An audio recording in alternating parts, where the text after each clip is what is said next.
Today's video, I want to make cabbage fritters. So I have this one, cabbage, half cup, cornstarch. I have garlic, onion, salt and pepper, and then this flour and 1 piece of egg. So I will put her all together.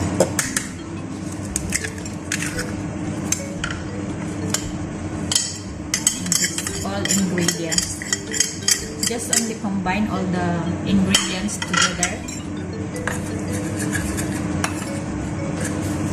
And then our cabbage.